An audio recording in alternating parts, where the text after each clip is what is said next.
আল্লাহ পাক বলেন, ইউসুফ যে ঘরে থাকতো সেই ঘরের মহিলাটি তার প্রতি আসক্ত হয়ে গেল, তাকে কুপ্ররোচনা দিল। জুলাইখা ইউসুফকে বলল হাই তালাক। এটা একটা সুরিয়ানি শব্দ। কি? আল্লাহ এটা কোরআনে নিছেন। হাই তালাক মানে তাল, আসো। হযরত ইউসুফ তখন গুনাহ থেকে বাঁচেছেন না আল্লাহ বাঁচাইছেন? কোন মানুষের পক্ষে তো তখন বাঁচা সম্ভব না। কে বাঁচাইছেন? মহসিন বান্দাকে কে বাঁচান? সুবহানাল্লাহ কইবেন না? হযরত ইউসুফ বললেন, ক্বালা মাআযাল্লাহি ইন্নাহু রাব্বি আহসানা মাসওয়াই। আমি মহান আল্লাহর কাছে তোমার এই কুপ্রস্তাব থেকে পানাহ চাই।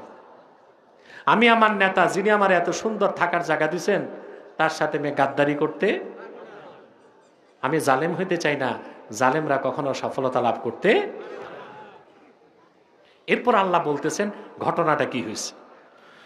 আল্লাহ পাক বলেন, ওয়ালাকাদ হাম্মাত বিহি ওয়া হাম্মা বিহা লাউলা আররা বুরহানা রাব্বি কাযালিকা লিনাসরিফা আনহু السوء والفحشاء ইন্নাহু মিন ইবাদিনাল মুখলাসিন। আই ইন্নাহু মিন ইবাদিনাল মুহসিনিন। আল্লাহ রাব্বুল আলামিন বলেন, জুলাইখা প্রচন্ড ইচ্ছা করে ফেললো ইউসুফের সাথে জেনা করার। আর ইউসুফ যদি আমার নিদর্শন না দেখতো, সেও ইচ্ছে করে ফেলতো। বাঁচাইছেন কে? আল্লাহর কি নিদর্শন দেখাইছেন ইউসুফকে? তিনটা মত তাফসীরে পাওয়া যায়। কয়টা? একটা মত পাওয়া যায়, জুলাইখা যখন হযরত ইউসুফকে কুপ্রস্তাব দিল, জুলাইখা যে দেবতার পূজা করত তার মূর্তিটা তার ঘরে ছিল, মূর্তিটার চেহারা কাপড় দিয়া ঢেকে দিছে। ইউসুফ বলল, এটার মুখ ঢাকছো কেন? জুলাইখা বলল, যেটারে খোদা মানি ওইটার সামনে খারাপ কাজ কেমনে করি? হযরত ইউসুফ বললেন, রে জুলাইখা, তোমার হাতে বানানো কল্পিত খোদা নামের বেহুদার চোখ ঢাকা যায়, আমার আল্লাহর চোখ ঢাকা যায় না। সুবহানাল্লাহ, আল্লাহর ভয়, আল্লাহু আকবার। দ্বিতীয় মত তাফসীরে এসেছে, হযরত ইউসুফের পিতা হযরত ইয়াকুব, তিনি ছিলেন কেনানে। কোথায় ছিলেন? ফিলিস্তিন। আর ইউসুফ ছিল মিশর। কত দূর? মাঝখানে সমুদ্র, বাহার কাল জুম। হঠাৎ হযরত ইউসুফ দেখেন তার পিতা ইয়াকুব সামনে। ইউসুফ দেখতেছে জুলাইখা। হযরত ইউসুফ দেখেন তার পিতা ইয়াকুব জিহ্বার মধ্যে কামড় দিয়া তর্জনী আঙ্গুলি ধরে বলতেছেন, ইউসুফ সামনে বাড়িস না। 3 নাম্বার মত দেখা যায়, শূন্যের মধ্যে ভেসে উঠছে, লা তাকরাবুজ জিনা, তোমরা জেনার কাছেও যেও না। যে কোনো একটা মত নেওয়া যাবে। হযরত ইউসুফ তার অন্তরে আল্লাহ এত ভয় ঢেলে দিলেন, তিনি দুনিয়ার সবচেয়ে পরমা সুন্দরী, সবচেয়ে মিশরের সুন্দরী রমণী উলঙ্গ দাঁড়ায় আছে, তিনি আল্লাহর নিদর্শন না দেখলে দুর্বল হয়ে যেতেন। আল্লাহ বলেছেন, ইউ টার্ন নিয়ে একটা দৌড় দিছেন। পিছনে এসে দেখেন দরজায় তালা, তিনি হাত দিছেন, তালা খুলে গেল। তারপর দ্বিতীয় দরজা, তারপর তৃতীয়, চতুর্থ, পঞ্চম, সপ্তম দরজা তিনি পার হয়ে গেলেন। জুলাইখা পিছনে দৌড়াতে লাগলো। আল্লাহ পাক কোরআন কারীমে বলেন, ওয়াস্তাবাকাল বাবা ওয়া কদ্দাত কমিসাহু মিন দুবুরিন ওয়া আলফায়া সাইয়্যিদাহা লাদাল বাব। ইউসুফ যখন দৌড় দিল, পিছনে জুলাইখাও দৌড় দিয়ে তার জুব্বা ধরে ফেলছে। এত জোরে টান দিছে, জুব্বা ছিঁড়ে গেছে। ইউসুফ আর জুলাইখা বাইরে বের হয়ে দেখে জুলাইখার স্বামী আজিজে মিসর দাঁড়ায় আছে। ধরা খাইছে? কে? আরে ভাই কথা কও, কে ধরা খেয়েছে? আর মহিলাদের চাল, জুলাইখা এখন সুর পাল্টাই ফেলছে। ধরা খাইছে। এখন দেখছে এটাও পাইলাম না, ওইটাও তো যাবে, এটা পাইলাম না ওইটাও যাবে, সব তো হারাবো সব। এই যে যারা দেশ থেকে পালাইছে, কথা বলে 6 মাসে দেখবেন এদের বউগুলো এদেরকে ডিভোর্স দিছে, কারণ দেশে যা রাখছে সব ক্লোজ ফ্রিজ, যা পাঠাইছে বেগম পাড়ায় বউ কি দিবে? কথা বলে না, দিবে না তো, কথা বলে না ভাই। দেশে যা রাখছে নিজের নামে রাখে নাই তো, শালার নামে শালির নামে, শালার ঘরে শালার নামে, সব তো গেছে। বউ দেখছে এই কুলো গেছে ওই কুলো গেছে, তুমি যাও, তুমি বড়, ঠিক না? এটা সব যুগের মহিলাদেরই একটা অভ্যাস। জুলাইখা দেখছে আমার তো সব যায়, সুর পাল্টায় ফেলছে। সুর পাল্টায় কি বলছে শোনেন। জুলাইখা তখন বলতে লাগলো তার স্বামী আজিজে মিসিরকে, قالت ما جزاء من أراد بأهلك سوءا إلا أن يسجن أو عذاب أليم। আজিজে মিস, যে তোমার পরিবারের সাথে খারাপ কাজ করার ইচ্ছে করে তার কি শাস্তি হওয়া উচিত? হয় তারে জেলে দিতে হবে, নয় কঠিন শাস্তি দিতে হবে। নাউজুবিল্লাহ বলবেন না? মহসিন বান্দাকে কে বাঁচান? আবার পিছনে নিয়ে মনে করায় দিই, মহসিন বান্দাকে দুনিয়া আল্লাহ কয়টা জিনিস দেন? রাহমাত, নুসরাত, ইজ্জত, কুওয়াত। গুনাহ থেকে কে বাঁচান? সুবহানাল্লাহ বলবেন না? এবার ইউসুফের ইজ্জত রক্ষা কে করেছেন? আল্লাহ রাব্বুল আলামিন বলেন, ইউসুফ বললেন ক্বালা হিয়া রাওয়াদাতনি আন নাফসি ওয়া শাহিদা শাহিদুম মিন আহলিহা ইন কানা কামিসুহু কুদ্দা মিন ক্বাবলিন ফাসাদাকাত ওয়া হুয়া মিনাল কাযিবিন। ইউসুফ বললেন, আজিজে মিস, আমি এই কাজটা করি নাই, বরং এই মহিলাটাই আমাকে কুপ্ররোচনা দিয়েছে, আমার প্রতি আসক্ত হয়েছে। এখন সাক্ষী লাগবে না? কথা বলে বাংলাদেশে সব জায়গায় কিন্তু মানুষ মহিলাদের কথাটা আগে শুনে।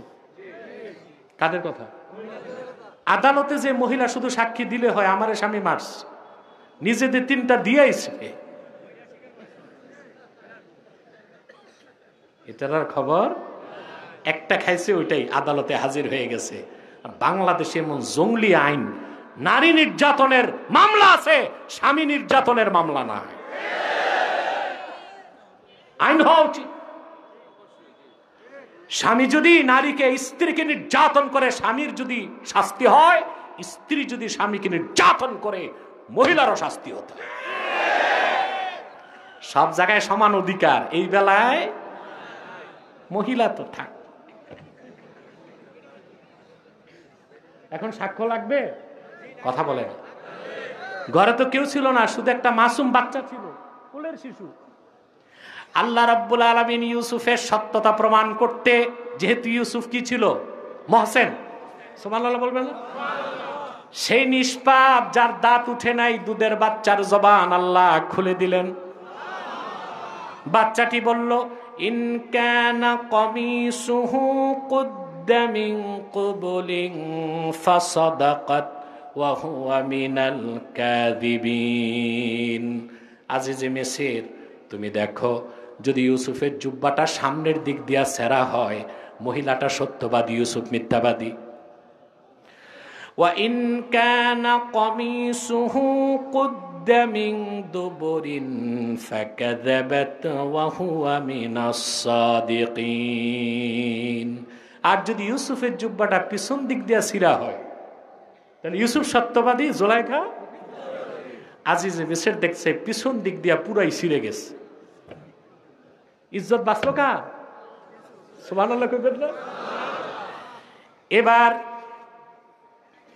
হাজরাতে আল্লাহ তাআলা বলেন, ফালাম্মা রাআ কামিসাহু কুদ্দা মিন দুবুরিন ক্বালা ইন্নাহু মিন কাইদিকুন ইন্না কাইদাকুন্না আযীম। যখন জুলাইখা আজিজে মিসর দেখলো পিছন দিক দিয়া ছিঁড়া, তখন স্ত্রীকে ভর্সনা করে বলল, জুলাইখা তোমরা মহিলা জাত, তোমাদের চক্রান্ত মারাত্মক, তুমি তাকে চক্রান্তে ভাসায় দিছো, আমি বুঝতে পারছি। তারপরে তিনি আজিজে মিসর ইউসুফকে বললেন, ইউসুফ আ'রিদ আন হাযা ওয়াস্তাগফিরি লিযামবিক ইন্নাকা কুনতি মিনাল খাতিইন। ইউসুফ তুমি চিন্তা করো না, আমি বুঝতে পারছি দোষ আমার বউয়ের জুলাইখার, তুমি তার দিক থেকে তোমার দৃষ্টি ফিরাও। আর জুলাইখা তুমি পাপী, গুনাহ করার চেষ্টা তুমি করেছো, তুমি মহান আল্লাহর কাছে ক্ষমা চাও। আমার ভাইয়ের আমি দৃষ্টান্ত দিলাম, মুজাহাদা যখন বান্দার চেষ্টা যখন সর্বোচ্চ পর্যায়ে যায়, আল্লাহ সন্তুষ্টির জন্য বান্দা কি হয়? মহসিন। মহসিনকে কে সাহায্য করেন? দুনিয়াতে আল্লাহ চারটা জিনিস দেন, ইজ্জত, নুসরাত, রাহমাত, কুওয়াত। আখিরাতে দেন জান্নাত। এই জন্য আল্লাহ বলেছেন, ওয়া ইন্নাল্লাহা লামাআল মুহসিনিন। আল্লাহ সর্বাবস্থায় মুহসিন বান্দাদের সাথেই থাকেন। আমরা কি আল্লাহর মুহসিন বান্দা হব? ঈমান আনলে মুমিন, শরীয়ত মানলে মুসলিম, তারপর দ্বীনের পথে মুজাহাদা সাধনা করলে কি হয়? মুহসিন। আমাদের প্রত্যেককে যেন আল্লাহ তাআলা মুহসিন বান্দা হিসেবে কবুল করেন, বলুন আল্লাহুম্মা আমিন। সাদাকাল্লাহুল আযীম ওয়া সাদাকা রাসূলুহুন নবিয়ুল কারীম ওয়া নাহনু আলা যালিকা মিনাশ শাহিদিন ওয়াশ শাকিরিন আলহামদুলিল্লাহি রাব্বিল আলামিন। আর একটা লোক উঠতে পারবেন না, এখন মুনাজাতের দিকে যাচ্ছি। জরুরি কিছু কথা বলি, কথা বুঝতে পারছেন? সম্মানিত সুধী, আমি আপনাদেরকে বিদায় লগ্নে পৌঁছে গেছি।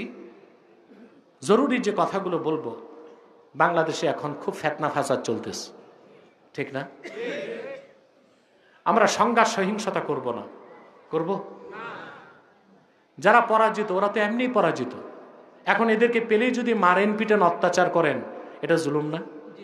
কথা বলেন, এই কাজটা করেন না ভাই। আগে যারা ছিল জুলুম করছে তারা শাস্তি পাইছে, এখন তাদেরকে তওবার সুযোগ দেন, কাটাকাটি মারামারি করবেন না। যারা অপরাধী, খুনি, জালেম, তাদের শাস্তি চাই। কিছু সংখ্যক মানুষের জুলুম ইতিহাসের কলঙ্কিত অধ্যায় হয়ে আছে। এই যে আয়নাঘর, কি আয়নাঘর? পৃথিবীর ইতিহাসে এটা আছে। Genghis Khan, Hulagu Khan, Ayub খানও যে নির্যাতন করতে পারে নাই, নিরীহ মানুষদেরকে আয়না ঘরে নিয়ে এসে নির্যাতন করা হয়েছে। তাদের ক্ষমা নাই, তাদের ফাঁসি চাই। বাংলায় রাজনীতি করার কোনো অধিকার তাদের নাই। কিন্তু এলাকার যারা নিরীহ দল করছে, এই লোকগুলোর কি দোষ? তাদেরকে তো সংশোধনের সুযোগ দিবেন, কথা বলেন। আমি কষ্ট পাই যখন শুনি এই এলাকারই মানুষ এলাকায় ঢুকতে পারে না। কেন ভাই? আপনারই তো ভাই, আপনারই তো বন্ধু, ভুল করছে, মাফ করেন, এখন সুযোগ দিবেন তাকে সংশোধনে। আপনি যদি নির্যাতন করেন, নিপীড়ন করেন, কেস মামলার ভয় দেখান, তে মানুষগুলো কি বাড়িঘর ছেড়ে রোহিঙ্গা ক্যাম্পে যাবে? কথা বলেন, এটা জুলুম হবে না? আর যদি আপনি জুলুম করেন, আপনি আবার জুলুমের শিকার হবেন। প্রত্যেক খুনি, লুটেরা, চাঁদাবাজ, দাগাবাজ, শাস্তি চাই তাদের। কিন্তু লক্ষ লক্ষ মানুষ আছে দল করছে, ভুল করছে, এখন অনুতপ্ত, তাদের ক্ষেত্রে সীমা লঙ্ঘন কইরেন না ভাই। যদি করেন, দেশ কিন্তু গৃহযুদ্ধের দ্বার প্রান্তে চলে যাবে। তখন কিন্তু দেশটাই টিকাইতে পারবেন না। দেশটাই যদি রাখতে না পারেন, তো রাজনীতি করবেন কই? নির্বাচন কোথায় করবেন? সুযোগ থাকবে? সেজন্য বলি ভাই, মিলেমিশে থাকবেন। পারবেন না? ওয়াদা দেন, মিলেমিশে থাকবেন। মুসলিম মুসলিমকে মারতে পারে না, গালি দিতে পারে না। শুধুমাত্র যদি দ্বীনের স্বার্থ ক্ষুণ্ণ হয়, তখনই শাস্তি। ব্যক্তি স্বার্থে আপনি মারতে পিটতে পারেন না। হাদিসে আসছে, মান সালিমাল মুসলিমুনা মিন লিসানিহি, আল মুসলিমু মান সালিমাল মুসলিমুনা মিন লিসানিহি ওয়া ইয়াদিহি। ব্যাখ্যায় বদরুদ্দিন আইনি বুখারী শরীফের শরাতে লেখেন, আলামাতুল মুসলিমিল কামেল সালামাতুল মুসলিমিন মিন ইয়াদিহি ওয়া লিসানিহি। একজন পরিপূর্ণ মুসলিমের এটাই বড় আলামত যে তার হাত আর তার জবান থেকে অন্য মুসলমানরা নিরাপদ থাকবে। আমরা কি ভাই ভালো মুসলিম হতে পারবো? কথা বলেন। আগে কি মুমিন, তারপরে মুসলিম, তারপরে আরে আমি যদি কবরস্থানে যে বলতাম মুর্দার কিছু শুনতো, তোমাদের কি বুঝাইলাম 2.5 ঘন্টা? আগে মুমিন, তারপরে মুসলিম, চূড়ান্ত পর্যায়ে মুহসিন। এবার বুঝছেন? এই যে 2.5 ঘন্টা বুঝাইলাম কি হইতে? মুহসিন হইতে। হব না ইনশাআল্লাহ? আল্লাহ আমাদের কবুল করুক। শুধু বলবো আমাদের দ্বন্দ্ব আছে থাক, রাজনৈতিক দ্বন্দ্ব আছে থাক, মাদ্রাসা নিয়েও বাংলাদেশের দ্বন্দ্ব আছে, কেউ কমি কেউ আলি। আমি মনে করি দুইটাই দরকার আছে। কমিওয়ালাদের খেদমত অনেক ব্যাপক, তারা এলেমের মূল ধারাটা ধরে রাখছে। আলিয়াকেও বাদ দিতে পারবেন না, ওরা আবার মানুষ তৈরি করে করে রাষ্ট্র পরিচালনায় পাঠাচ্ছে। এই যে সমন্বয়ক দেখেন, অধিকাংশ সমন্বয়ক আলিয়া মাদ্রাসা ছাত্র। কোথায় পড়ছে? তাহলে আমাদের কমিও দরকার, আলিয়াও দরকার। আমাদের আব্বাসী মঞ্জিলের মাদ্রাসা আলিয়া না তো, দরসে নেজামি, একদম শুরু থেকে ইফতা। আলহামদুলিল্লাহ বলেন। আবার প্রত্যেক ছাত্রকে আমরা আলিয়াতে পড়াই, দাখিল আলেম পড়ায়া, অনার্স মাস্টার্স করায়া সার্টিফিকেটও হাতে দিয়ে দিই। আলহামদুলিল্লাহ বলেন।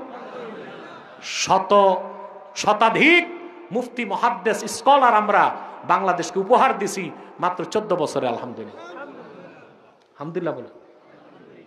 তো বলছিলাম ভাই, টুপি নিয়ে দ্বন্দ্ব করবেন না। করেন? আমাদের দেশে টুপি নিয়ে দ্বন্দ্ব করে। পাস করলে লাগলে কো এটা ওহাবি, বাড়ি টুপি লাগলে কো এটা বেদাতি। আরে বেটা, টুপি একটা হইলেই তো হয়। পাস করলি হোক, 3 করলি হোক, একটা করলি না থাক।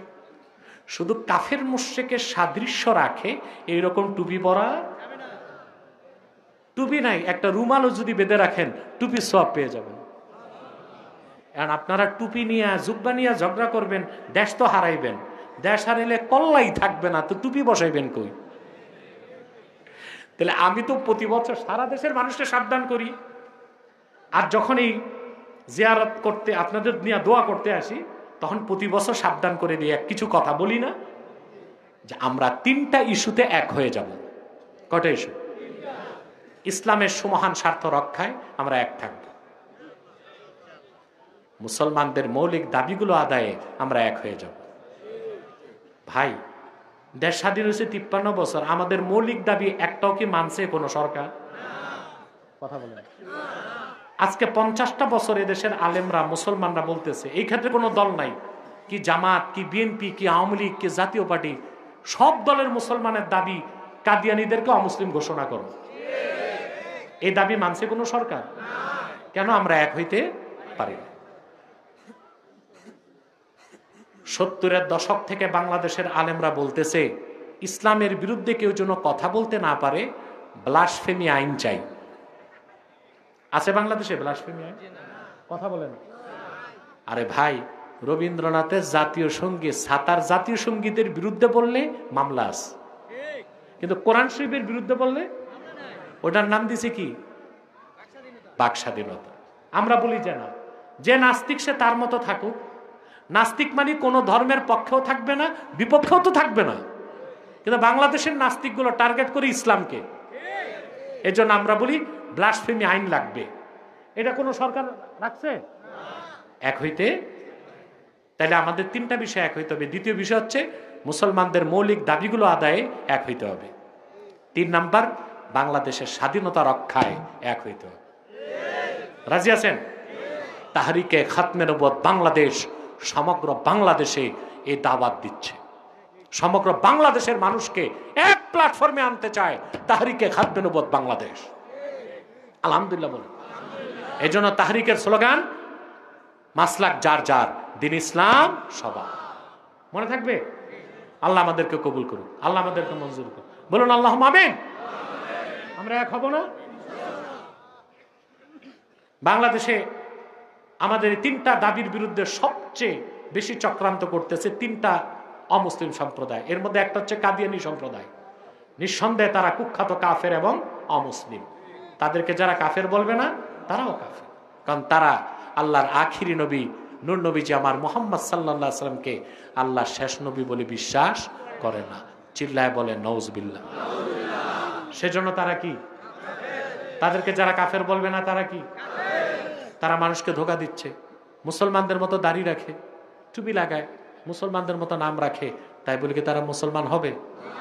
দাড়ি রাখলে কেউ যদি মুসলমান হতে পারত, তো রবি ঠাকুরের চেয়ে বড় মুসলমান কে হইতো? সে কি মুসলিম ছিল না মুসলিম? টুপি লাগালে মুসলমান হয়ে যায়? দিল্লি পার্লামেন্টে হিন্দুরা টুপি লাগায় না? কথা বলেন। তারপরে নাম রাখলে মুসলমান হয়ে যায়? এক শয়তান বোতলে পেশাব করে উপরে নাম লেখছে শরবত, ওটা কি শরবত হবে? ভিতরে কি? তো দ্রুপ কাতিয়ানিরা কাফের। আব্দুল আউয়াল, আব্দুল সামাদ, মোবাশ্বের আলী, কবির চৌধুরী, শাহরিয়ার কবিরা, নিঝুম ঝাড়ুদার, এইসব নাম রাখার দ্বারা তারা মুসলমান হইতে পারে না। আমার ভাইয়েরা, আমার বন্ধুরা, আমার আল্লাহ নূর নবীজি আমার মুহাম্মদ সাল্লাল্লাহু আলাইহি সাল্লামের ইসলাম ও কোরআনের হাজার হাজার হাজার বছর পরে বর্তমান ভারতের কুখ্যাত পাঞ্জাবের, কুখ্যাত গুরুদাসপুরের, কুখ্যাত কাদিয়ানে ইংরেজ আমলে এক শয়তান নিজের নবী দাবি করছে। চিল্লায় বলেন নাউজুবিল্লাহ। ওই শয়তানটার নাম রাখছিল তার বাপ মির্জা গোলাম আহমদ কাদিয়ানি। সাবধান, তাকে গোলাম আহমদ বলা যাবে না, কারণ গোলাম আহমদ অর্থ আহমদ এর গোলাম। কোন কাফের কোনোদিনও গোলাম আহমদ এর গোলাম হতে পারে না। আর কাদিয়ানের কাজ্জাব ছিল শেষ দরজার কুখ্যাত কাফের। সে গোলাম আহমদ এর গোলাম ছিল না, সে ছিল কুখ্যাত শয়তানের কুখ্যাত গোলাম। কাদিয়ানের কাজ্জাব, মিথ্যা নবুয়তের দাবিদার, ইংরেজদের পা চাটা গোলাম মির্জা গোলাম শয়তান কাদিয়ানির উপর গজব এসেছে 1908 সালে। যখন গজব এসেছে, কাদিয়ানের কাজ্জাব, মিথ্যা নবুয়তের দাবিদার মির্জা গোলাম শয়তান কাদিয়ানি 1908 সালে ধ্বংস হয়ে কুখ্যাত জাহান্নামের কুখ্যাত কুকুরে পরিণত হয়েছে। তার অনুসারীরাও ধ্বংস হয়েছে। বর্তমানে কিছু কাদিয়ানি বাংলাদেশে আছে। বাংলাদেশে এই পর্যন্ত তারা 100 সেন্টার করে ফেলছে। কত? নজবিল্লাহ বলবেন। আপনাদের নারায়ণগঞ্জে 2টা করছে, মিশন পাড়ায় একটা, কাঠের পুলে একটা। বাংলাদেশে 100 সেন্টার করে ফেলছে। ওদের উপাসনালয়ে ওরা মসজিদ বলে, কাদিয়ানীদের উপাসনালয় মসজিদ হতে পারে না। হিন্দুদের উপাসনালয় মন্দির, খ্রিস্টানদেরটা গির্জা, বৌদ্ধদেরটা প্যাগোডা। কাদিয়ানীরা তো তাদের চেয়ে বড় কাফের, তাদেরটা মসজিদ হতে পারে না, সেটাও একটা শয়তানি আস্তানা। নাম পরিবর্তন করে করে তারা মিথ্যা পরিচয় দেয়। কখনো নিজেদের পরিচয় দেয় আহমদী জামাত, কখনো বলে আহমদিয়া জামাত, কখনো বলে আহমদী সম্প্রদায়, কখনো বলে আহমদিয়া সম্প্রদায়, কখনো বলে আহমদী মুসলিম জামাত, কখনো বলে আহমদিয়া মুসলিম জামাত। সাবধান, যত কাদিয়ানি ছিল আছে থাকবে, তারা কেউ আহমদী জামাত নয়, আহমদিয়া জামাত নয়, আহমদী সম্প্রদায় নয়, আহমদিয়া সম্প্রদায় নয়, আহমদী মুসলিম জামাত নয়, আহমদিয়া মুসলিম জামাত নয়। তারা শয়তানি জামাত, কুখ্যাত জাহান্নামের কুখ্যাত কুকুরের দল। আমাদের সকল দলের একটাই দাবি, কি বিএনপি, কি জামাত, কি হেফাজত, কি খেলাফত, কি কওমি, কি আলিয়া, সকল দলের মুসলমানের একটাই দাবি, অনতি বিলম্বে স্বাধীন বাংলায় শয়তান কাদিয়ানীদেরকে রাষ্ট্রীয়ভাবে অমুসলিম ঘোষণা করতেই হবে, করতেই হবে, করতেই হবে। এই দাবি আদায়ে যদি তাহরিকে খাতমে নবুয়ত বাংলাদেশের ব্যানারে জান ও মাল দেবার ডাক আসে, কারা কারা প্রস্তুত আছেন হাত তুলে দেন।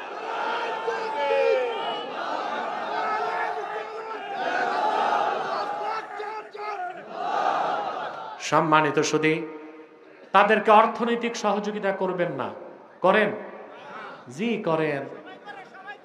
প্রাণ কোম্পানির যত জিনিস তাদের, সেজান কোম্পানির জুস তাদের, আর FL এর পণ্যগুলো তাদের, প্রথম আলো নামের প্রথম অন্ধকার পত্রিকা, ডেইলি স্টার, কালের কণ্ঠ, এগুলো তাদের। নৈতিক দায়িত্ব হিসেবে এগুলো ধরবেন না, কিনবেন না, বেচবেন না। মনে থাকবে, আরেকটু অমুসলিম সম্প্রদায় আমাদের স্বাধীনতায় হাত দিয়ে দিছে, এটা হচ্ছে ঈসাই জামাত, খ্রিস্টানদের একটা গোপন দল। এরা নিজেদেরকে খ্রিস্টান বলে না, বলে আমরাও মুসলমান, তবে ঈসাই মুসলমান। বলে তার মানে, বলে আমরা ঈসার উম্মত মুসলমান। ঈসার উম্মত মুসলমান না খ্রিস্টান? এই 1975 সালের পর থেকে 2.5 লক্ষ পরিবারকে তারা খ্রিস্টান বানাইছে। পাশাপাশি আরো আছে অনেক খ্রিস্টান মিশনারি এনজিওর নামে, যারা এই আপনার ঋণ দিয়া মানুষকে খ্রিস্টান বানাচ্ছে। আপনার পত্রিকায় দেখছেন গত 23 দিন আগে, 24 দিন আগে রংপুর হারাগাছে 300 মুসলমান খ্রিস্টান হয়েছে এক গ্রামে। কত?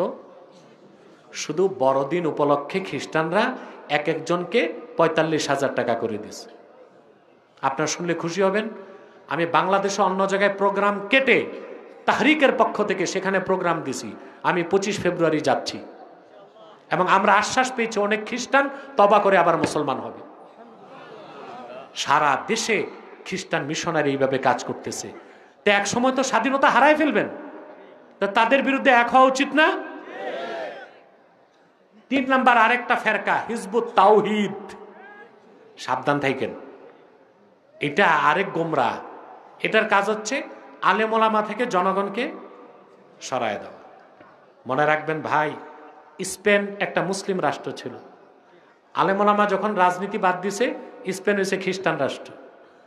আপনাদের বাড়ির কাছে ফিলিপাইন, এটা একটা মুসলিম রাষ্ট্র ছিল। আলেম ওলামা যখন জাতি থেকে সরে গেছে, এটা খ্রিস্টান রাষ্ট্র হয়ে গেছে। ঠিক হিজবুত তাওহীদ এটা চাচ্ছে আলেম ওলামা থেকে জনগণকে সরাই দিতে। কারণ যে বকরির পালে রাখাল নাই, ওই বকরি যায় বাঘের পেটে। আর যে জাতির নেতৃত্বে আলেমরা নাই, ওই জাতি যায় বিজাতির খপ্পরে।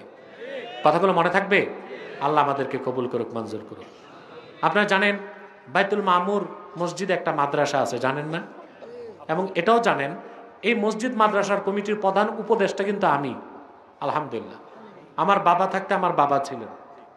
কমিটিতে যারা আছেন সবাই অত্যন্ত সৎ, যোগ্য, দক্ষ। তবে একটা কথা আছে, দিনের কাজ করতে গেলে, দুনিয়ার কাজ করতে গেলে পিছনে কিছু লোক সমালোচনা করবেই, কিন্তু আমাদের নীতি হবে পাছে লোকে কিছু বলুক, মানুষের সব কথা শোনার সুযোগ নাই।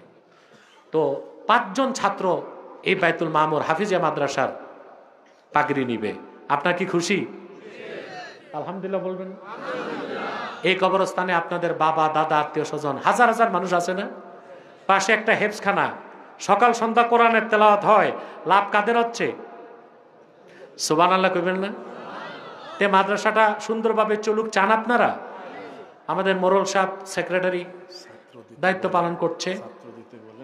আরো আমাদের ওই যে কোষাধ্যক্ষ রুহুল আমিন সাহেব বিরক্ত হয়ে, বৃদ্ধ মানুষ না, দায়িত্ব ছেড়ে দিবে। আমার কাছে গেছে সেক্রেটারি, রুহুল আমিন সাহেব দায়িত্ব পালন করবেন। আমি বলছি যতক্ষণ আমি না বলি রুহুল আমিন সাহেব দায়িত্ব ছাড়তে পারবে না। এবং আজকেও বলে গেলাম, আমি তো হিসাব দিতে আসি 2 বছর পরে পরে। এত তার হিসাবে ট্রান্সপারেন্সি, এত স্বচ্ছতা, 10 পয়সা কই গেল বাউসার থাকে। তো একটা সৎ কোষাধ্যক্ষ, ঠিক না? আমি বলছি না, তার চাকরি ছাড়া যাবে না, পরবর্তী নির্দেশের আগ পর্যন্ত এই পদেই বহাল থাকতে হবে। কি বলেন? আমার মনে হয় সভাপতি ইসমাইল মাতব্বর অসুস্থ দেখে আসতে পারে নাই। অসুস্থ, আমি দোয়া করি তার জন্য। এই কমিটিকে আল্লাহ তাআলা সততার সাথে, ইনসাফের সাথে মসজিদ মাদ্রাসার খেদমত করার তৌফিক দান করুন। আপনারা জানেন এই মসজিদের একটা সম্পত্তিও আছে না? মাদ্রাসার, মসজিদের না মাদ্রাসার? মসজিদের। এখানে যদি একটা স্থায়ী কোনো আয় রোজগারের ব্যবস্থা করা যায়, তাহলে মসজিদ মাদ্রাসা, মসজিদ চালাতে আর কোনো সমস্যা থাকবে না। কমিটি যখন কাজ ধরে আপনারা আগে আসবেন না ভাই? আল্লাহ কবুল করুক, মঞ্জুর করুক। তোমরা কি মাঠে যাবা? ব্যাগ নিয়ে আপনাদের প্রিয় ভাইরা মাঠে যাচ্ছে, সহযোগিতা করবেন না? কথা বলে না।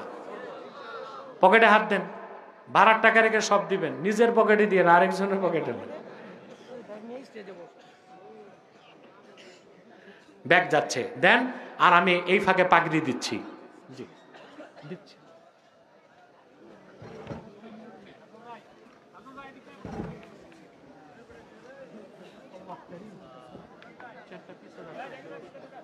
নাম ঘোষণা করতে হবে না? নাম হাবিব সাহেব, আপনি নাম ঘোষণা করেন। ছাত্রের নাম কি, বাবার নাম কি, এগুলো বলেন। মুনাজাতের আগে কেউ উঠতে পারবেন না। নাম কি, বাবার নাম কি, ঠিকানা কি, এগুলো বলেন। আব্দুর রহিম সাহেব আসেন। প্রথম পার্টি নিচ্ছে সিফাতুল্লাহ, পিতা মোহাম্মদ গোলাম মুস্তফা, ঠিকানা বরিশাল বরগুনা।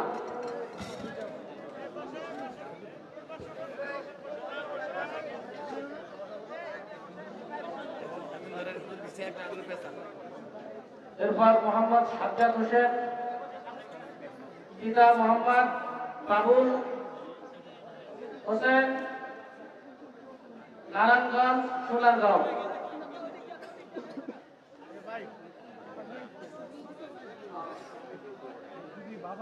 বাবাদেরকে বাবা, যারা বাবা তারা সামনে আসেন, ওদের টুপি ভরে দিব।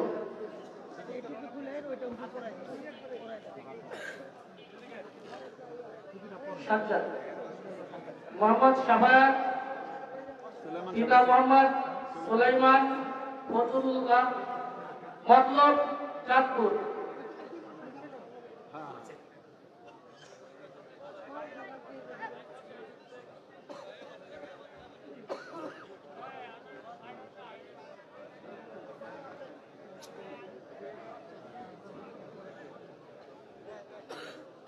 সাজ্জাদ হোসেন, মোহাম্মদ সাজ্জাদ হোসেন, পিতা মোহাম্মদ বাবুল হুসাইন, নারায়ণগঞ্জ আদর্শ কলোনি।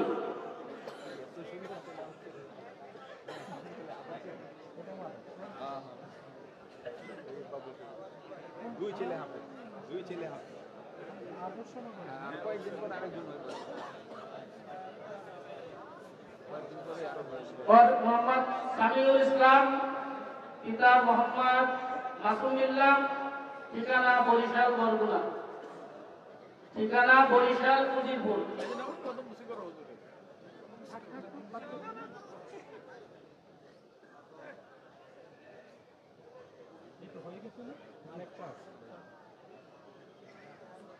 এরপর মোহাম্মদ ইসমাইল হোসেন, পিতা মোহাম্মদ জামাল হোসেন, ঠিকানা কুমিল্লা দেবিদ্বার।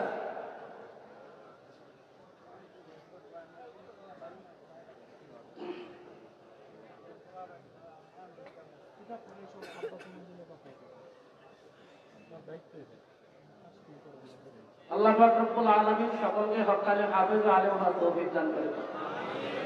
আল্লাহুম্মা আমিন।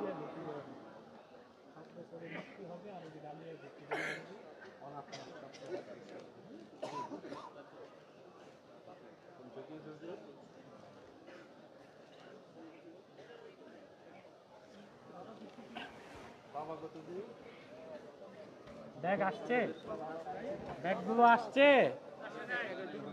আসতেছে, আবার না বাড়ি যায়। আচ্ছা ভাই, আমি রসিকতা করছি, ব্যাগ বাড়ি যাবে না, স্টেজেই আসবে। আমি দিব নামাজের পর। এখন আমরা আসুন 11 বার ইস্তেগফার পড়ি, 3 বার সূরা ইখলাস পড়ি, 1 বার সূরা ফাতিহা পড়ি। এই ইসালে সবটা, এই সবটা আমরা দিব এই মুর্দারদের, পিছনে কবরস্থানে যারা শুয়ে আছে তাদেরকে। মা বোনেরাও যারা যেখানে আছেন পড়ুন, সবগুলো বাপ মা আত্মীয় স্বজনকে আমরা পাঠাবো।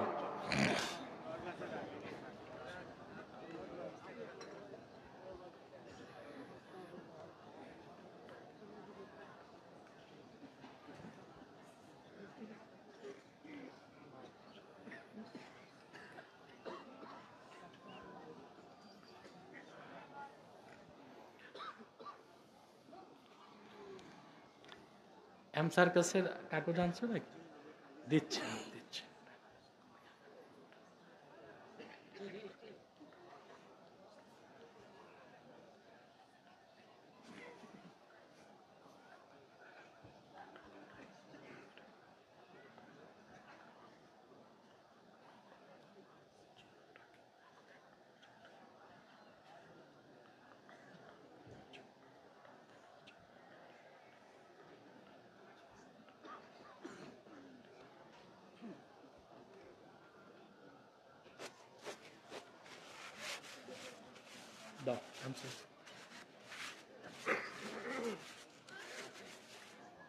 ওটা দাও হ্যান্ডবিলটা।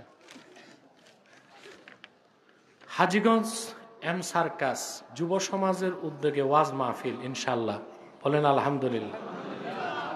এটা হচ্ছে 19 ফেব্রুয়ারি ইনশাল্লাহ। আমি থাকব।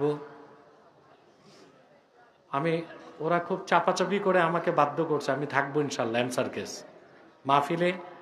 আমার ছোট ভাইও থাকবে ওবায়দুল্লাহ আব্বাসী, আন্তর্জাতিক কারি মুফতি শেখ ইউসুফ সাকিম আল আজহারি সেও থাকবে, তারপর আন্তর্জাতিক কারি মোহাম্মদ জাকারিয়া সেও আন্তর্জাতিক পুরস্কার প্রাপ্ত, সেও থাকবে।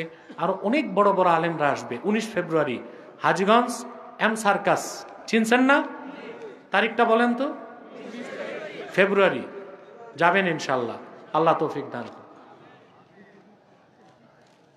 আমার 3টি কিতাব স্টেজে আছে। নির্বাচিত তাফসির সূরা ফাতিহার তাফসির প্রথম খণ্ড, নির্বাচিত তাফসির দ্বিতীয় খণ্ড, সূরা ইখলাস সূরা ইনশিরাহ 2টা সূরার তাফসির, এবং সহিহুল বুখারীর যে প্রথম হাদিস ইন্নামাল আ'মালু বিন্নিয়াত, এই একটি হাদিসের উপর একটি ব্যাখ্যা গ্রন্থ। যারা পারেন মোনাজাতের পর নিয়ে যাবেন ইনশাআল্লাহ। কিছু প্রশ্ন আসছে, আমি 1 মিনিটে উত্তর দিয়ে দিব। আমরা এখন মোনাজাত করব, আমরা একটু সালাত ও সালাম পড়ে নেব যেন দোয়াটা কবুল হয় আদবের সাথে, মহব্বতের সাথে। সাল্লাল্লাহু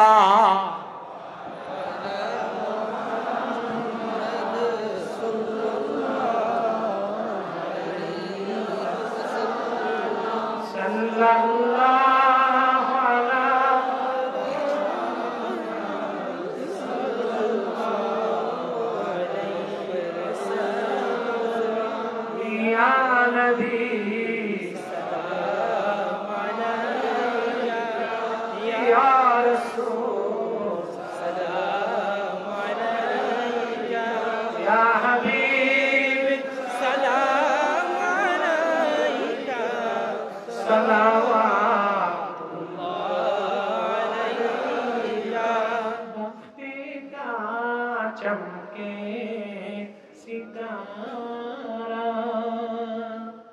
हाजिरी कहो इशारा देख कर रोज़ा प्यारा फिर कहे हम खादिम तुम्हारा या नबी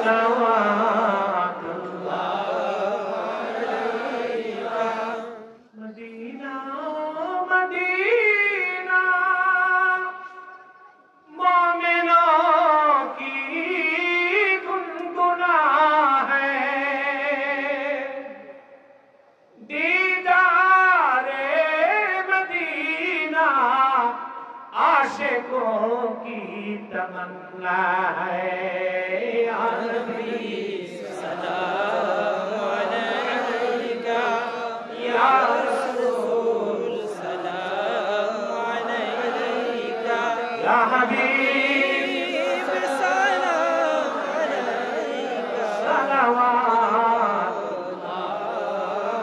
अलैका मुहम्मदुन रसूलुल्लाह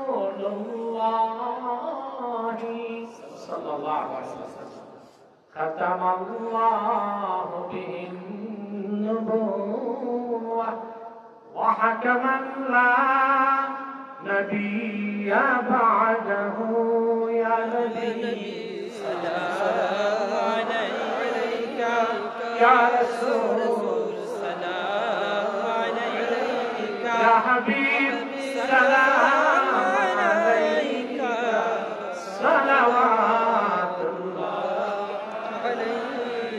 بلغ العلا بكماله كشف الدجى بجماله حسنت جميع خصاله صلوا عليه بلغ العلا بكماله كشف الدجى بجماله حسنت جميعا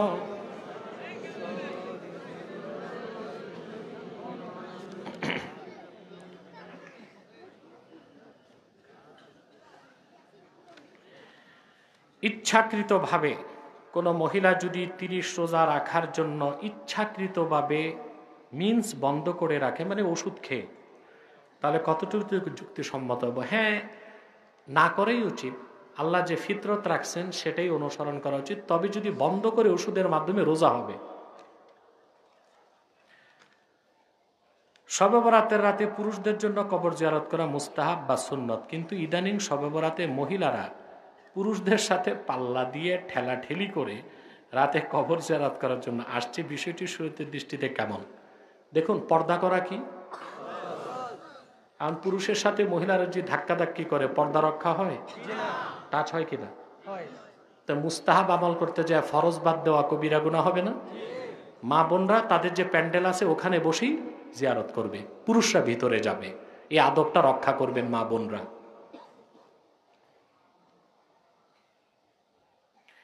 ইদানিং স্কুল কলেজের কিছু ছাত্র বলছে তারাবির নামাজ নাকি 8 রাকাত আর ভিতের নামাজ নাকি 1 রাকাত। হাদিসের আলোকে বিষয়টি জানতে চাই।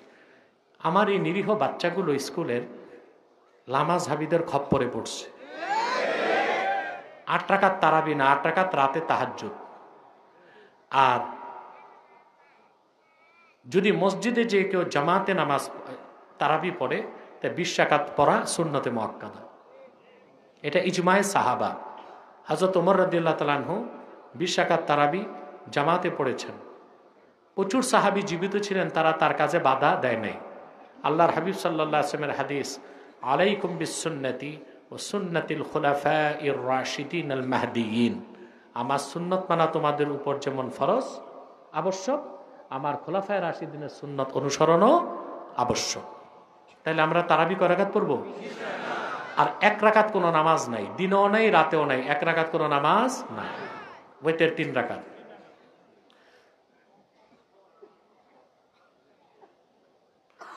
তবলিগ জামাতের ব্যাপারে একটা প্রশ্ন আসছে, এই ব্যাপারে আমি কিছু মাঠে বলতে চাই না। তবলিগ জামাতের দোনো পক্ষই আমার কাছে গিয়েছে, বিশেষ করে সাত সাহেবের অনুসারী যারা, তারাও গিয়েছিল আমার কাছে। ঢাকা থেকে একদম কাকরাইলের মূল যে আমির, তারাও এসেছিলেন। আমি তাদেরকে বলেছি, বাংলাদেশে ওলামায়ে কেরাম যা বলে আপনাদের তা মানতে সমস্যা কই? এদেশে ওলামায়ে কেরাম তাবলিগ জামাতের জংশের নেতৃত্ব দিচ্ছে, আপনারা তাদের সাথে থাকুন। তো তারা বলতেছে যে আমাদের ব্যাপারে মিথ্যা অপপ্রচার করা হয়। আমি তাদের কাছে জিজ্ঞেস করেছি, যদি সাদ সাহেবের ব্যাপারে যে অভিযোগ, তিনি তো ইচ্ছে করলেই বক্তব্যগুলো প্রত্যাহার করে তওবা করে নিলেই তো হয়, তো ঝগড়াই থাকে না। তো তারা আমাকে বলছে তওবা করছে। আমি বলছি তাহলে আমি দেওবন্দে নিজে লোক পাঠায় খবর নিব। তারা আমাকে বলছে ঠিক আছে, আপনি দেওবন্দে প্রতিনিধি পাঠান, আপনি যাচাই করুন। তো মাঠে আর বলতে চাই না, কারণ এমনি তো দ্বন্দ্ব লেগে আছে। এখন মাঠে বলে দ্বন্দ্ব বাড়ানোটা তো উচিত না। তবে আপনাদের সাধারণ জনগণকে বলবো, সাদ সাহেবের অনুসারী যারা, তাদের সাথে থাকবেন না, বরং ওলামায়ে কেরাম যে অংশের নেতৃত্ব দিচ্ছে তাদের সাথেই থাকবেন।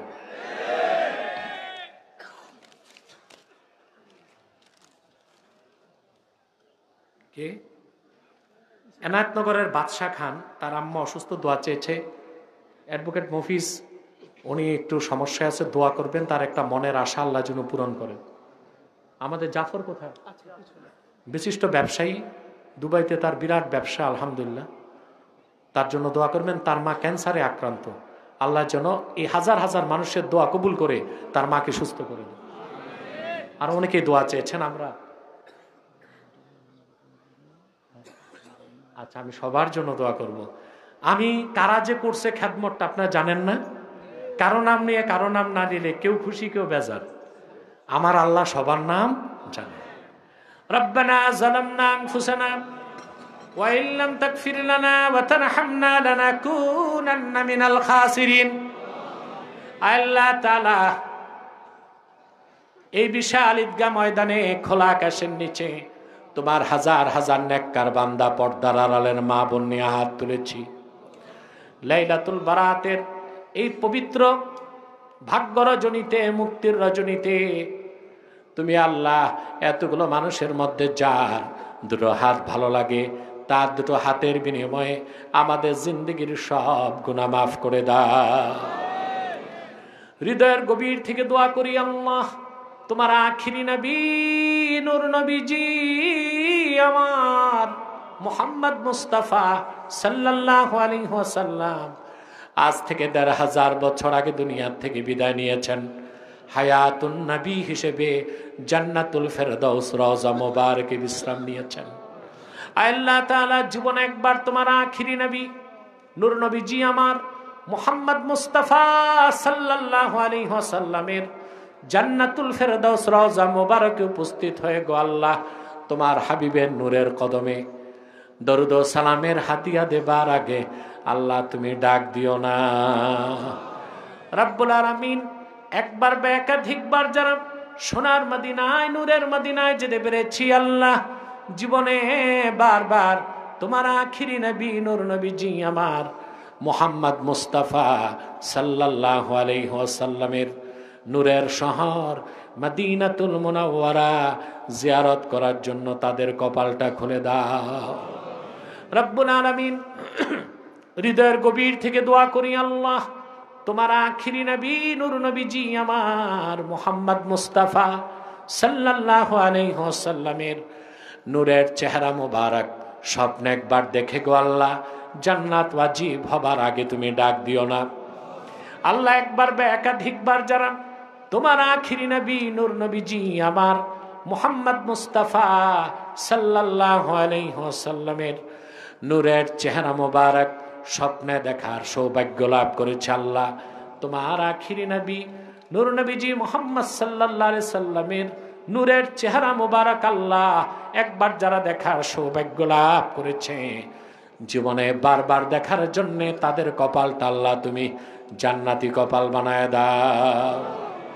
রব্বুল আলামিন এই বিশাল জনতার মধ্যে অসংখ্য মানুষ আছে যাদের বাবা নাই, অনেকের দুঃখিনী মা নাই, অনেকের বাবা মা একজনও নাই, কারো দাদা নাই দাদি নাই, আত্মীয় স্বজন নাই, স্ত্রী নাই, সন্তান সন্ততি নাই, পাশের কবরস্থানে শুয়ে আছে। রব্বুল আলামিন অন্ধকার কবরে কি অবস্থায় আছে আমরা কেউ জানি না। আউলিয়া একরাম সুফিয়া একরামের ভাষ্য মতে বিশেষ বিশেষ দিনে বা রাতে, বিশেষ করে লাইলাতুল বারাতের সময় প্রত্যেক মৃত ব্যক্তির রুহু অপেক্ষায় থাকে দুনিয়ার থেকে আত্মীয় স্বজন কি পাঠাবে। মনে মনে সোনা রূপা পাঠালে কোনো লাভ নাই, সওয়াবের অপেক্ষায় তারা থাকে। ইমামে সুয়ুতি তার কিতাবে লিখেছেন আল মাইয়িতু ফিল কবরে কাল গারিকে ফিল বাহরে, সমুদ্রের মধ্যে মানুষ যেমন হাবুডুবু খায় কবরের মধ্যে মানুষ ওইভাবে হাবুডুবু খায়। ন্যাক আমল গেলে সমুদ্রে হাবুডুবু খাওয়া মানুষ কাঠের একটা টুকরা দেখলে যেমন বাঁচার জন্য ধরে, কবরের মধ্যে মানুষ যখন ন্যাক আমল যায় সেটা ধরার জন্য স্থির হয়ে যায়।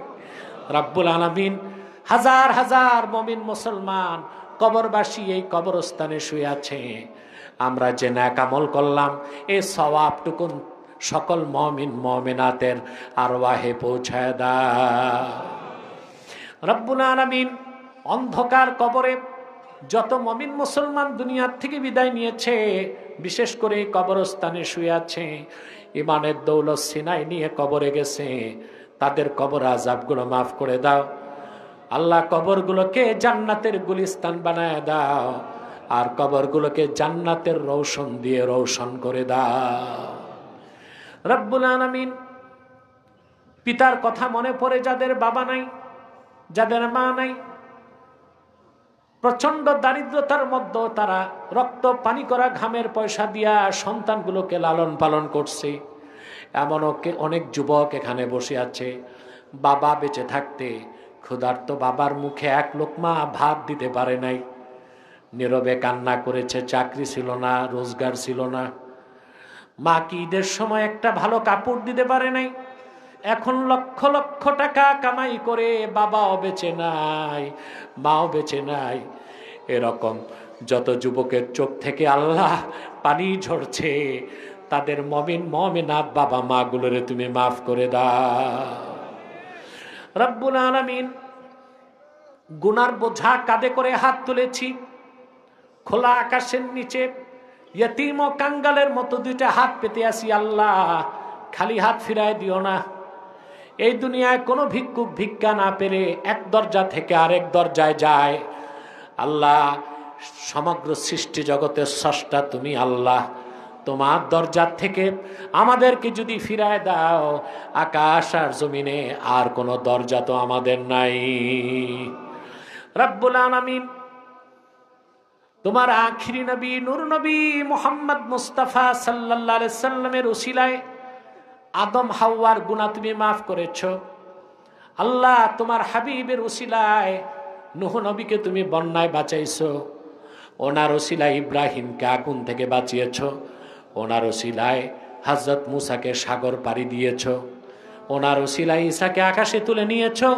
আমরা তো তোমার সেই হাবিব আখিরি নবী মুহাম্মদ সাল্লাল্লাহু আলাইহি সাল্লামের ১৫০০ বছর পরের গুনাহগার উম্মত। তোমার হাবিবের জুতা মোবারকের সদকায় আল্লাহ, আমি সহ হাজার হাজার মুসলমানের জিন্দেগির গুনাহগুলো মাফ করে দাও।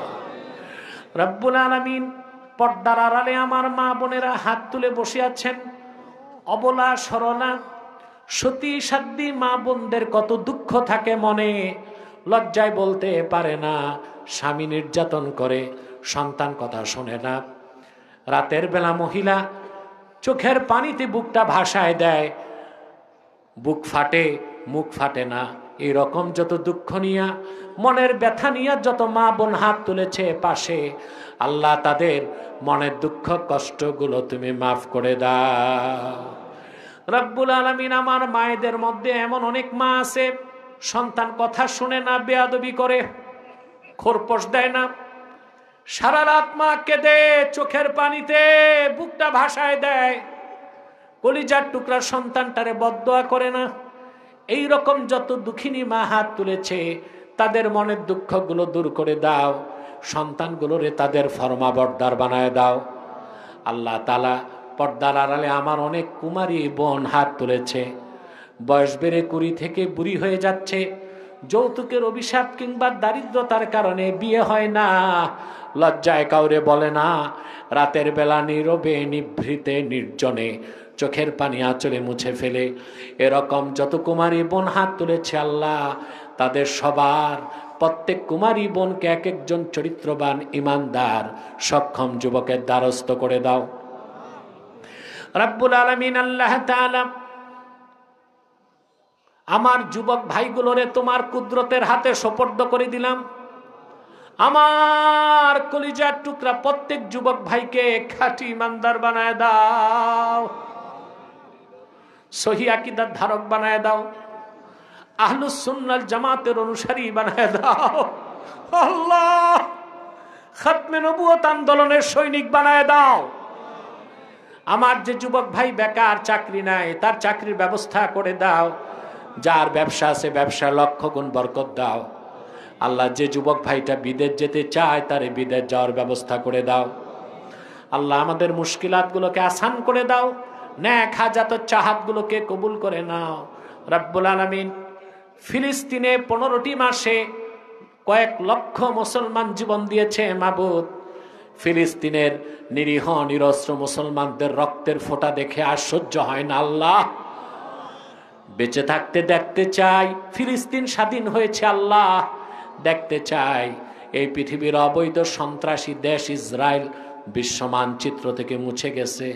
আর ইসরায়েলের মদতদাতা আমেরিকা, রাশিয়ার মতো টুকরা টুকরা হয়ে পরাশক্তি থেকে ধরাশক্তি হয়ে গেছে।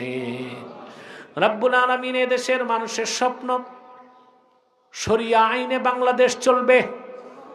যুগের পর যুগ যে স্বপ্ন লালন করছে আল্লাহ, খেলাফতের আদলে শরিয়া রাষ্ট্র হবে বাংলাদেশ, তা দেখার আগে মৃত্যু দিও না আল্লাহ।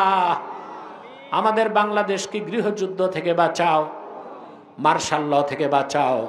দেশের মধ্যে সহিংসতা, সন্ত্রাস যেন দূর হয়ে যায়। স্বাভাবিক সুস্থির একটি সুন্দর পরিবেশের বাংলাদেশ আমরা চাই রব্বুল আলামিন। আল্লাহুম্মা আসলিহ লানা শানানা কুল্লাহ ওয়া লা তাকিলনা ইলা তারফাতা আইন ফাতিরাস সামাওয়াতি ওয়াল আরদি আনতা ওয়ালিয়ুনা ফিদ দুনিয়া ওয়াল আখিরাহ তাওয়াফানা মুসলিমিন আওয়াল হিকনা বিসালিহিন। ভাইরা আমার, 1 মিনিট সময় ছেড়ে দিলাম। চক্ষুটা বন্ধ করুন, দিলটা নরম করুন, মাথাটা নত করুন। সারা জীবনের গুনার কথা মনে করে আমার আল্লাহর কাছে আত্মসমর্পণ করে 2 ফোঁটা চোখের পানি ছেড়ে দেন। আল্লাহর আখিরি নবী নূর নবীজি আমার মুহাম্মদ মুস্তাফা সাল্লাল্লাহু আলাইহি সাল্লামের ওসিলা ধরে আল্লাহর কাছে চান, যা চাইবেন তাই কবুল হয়ে যাবে, তওবা কবুল হয়ে যাবে, গুনাহ মাফ হয়ে যাবে, আল্লাহ তাআলার মুহসিনিন বান্দার মধ্যে শামিল হয়ে যাবে।